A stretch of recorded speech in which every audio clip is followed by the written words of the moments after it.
Okay. Hello, class. Today we're going to talk about the different types of standardizing tests. There are many different type of standardized tests.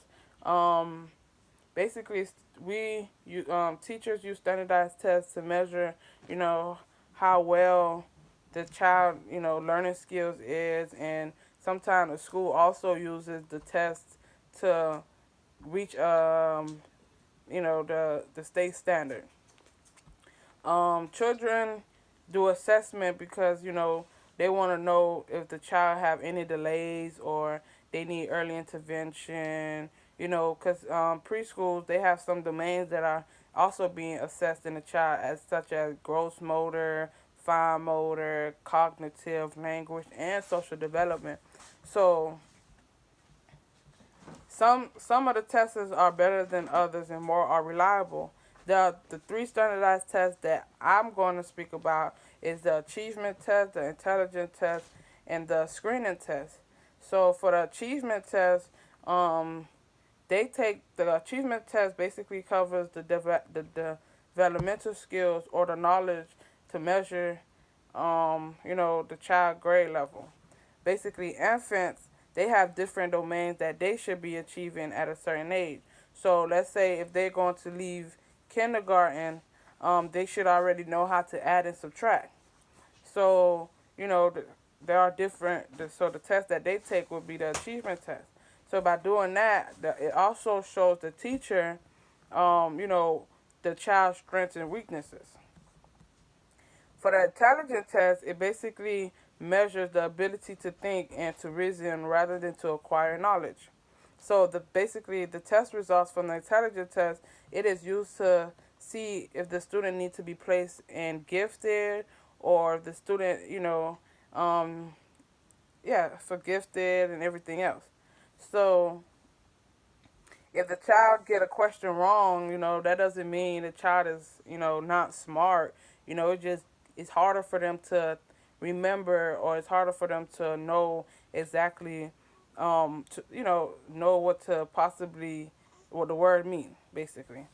So, just because a child is being tested doesn't mean the child is less smarter than another child. The other testing assessment that I chose was the screening test. The screening test is basically done to see if the child might have developmental delays or concern that is not diagnosed. Um, After the screening is done on a child, it's very important to notice any delays that the child might have to serve, you know, to get like help. So it is also important that the children get screening before they enter kindergarten.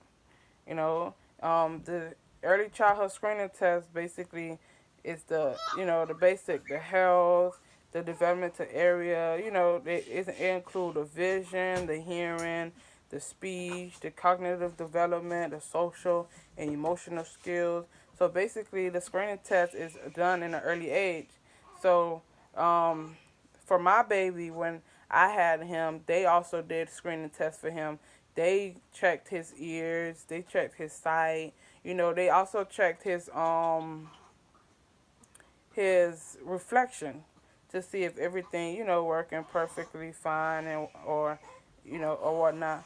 So um, the only problem that when they did test him, they said that he had jaundice.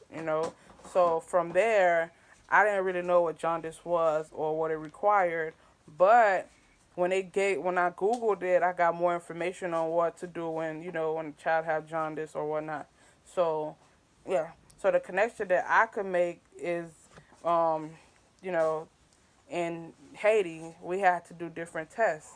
So for us, the test that we have in Haiti is different from the test that we have down here, because the test that we take in Haiti, you know, shows to see if what we learn, but also if we are able to go to the next grade level. So it's not like, oh, you finish kindergarten, you go to pre-K. No, so it's a little different from the ones that's taken in Miami and the one that's taken in Haiti.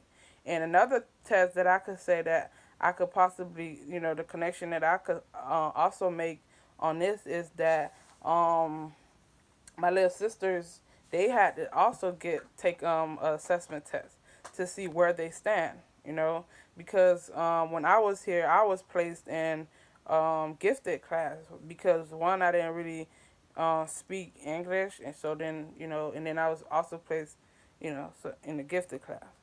The extend part, before taking this class, I never really understood the importance of standardized testing and, why it was done on young children. So I thought that young children should, not be tested on. But now that young children have, the exceptions of, what they need to learn before they go to the next grade level, you know, taking a test, I see why they took the test. I see why they take the test because you can't put no, you can't really assess the child and then they do poorly and pass them and go to the next grade level because it's not going to benefit the child if they don't know certain things. So if they don't already know how to add and subtract, once they do get to a higher grade level, it's going to be really difficult for them to know how to add and subtract. So I feel like assessing a young child is very important because it requires a certain amount of knowledge and to be prepared for, to have the child prepared for the next grade level. So in the chapters, I was able to learn the difference between the assessment and the screeners. So the challenges that I have is that standardized tests plays a huge role. Determine what the student is learning and if the teacher is also teaching. So if the teacher is teaching and you don't really understand what the teacher is teaching, then 9 times out of 10, it's like if I'm a teacher, it's gonna be like, am I teaching you the right stuff? Because students learn differently. So I do think that it is important to use standardized tests to see 2 points. Let's say I have a friend, who teaches two different, things. So the teacher becomes overwhelmed. And then if the teacher is stressed and the child is, being pressured, then, when the child is getting assessed, it's going to be harder for the child to, do good on the assessment test because of the fact that both the child and the teacher is overwhelmed. So, teachers should teach and not teach based on the test.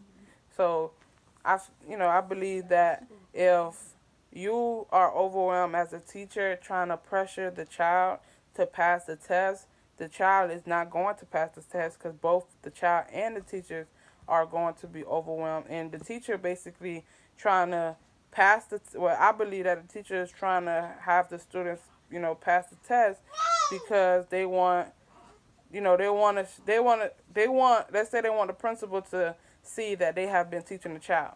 Because if none of the students in the class passes any test that the teacher gives or any assessment, then everybody's going to be looking down on the teacher on what did they possibly learn? What were you possibly teaching the students? So I feel like assessments are very important because you are learning both the what skills or what weaknesses the child have, and the teacher is also being assessed it because once the student do poorly, then it falls back on the teacher. So this chapter really did open my eyes for when I become a teacher myself. I'll know more on it. So I believe that this chapter helped me a lot on assessment.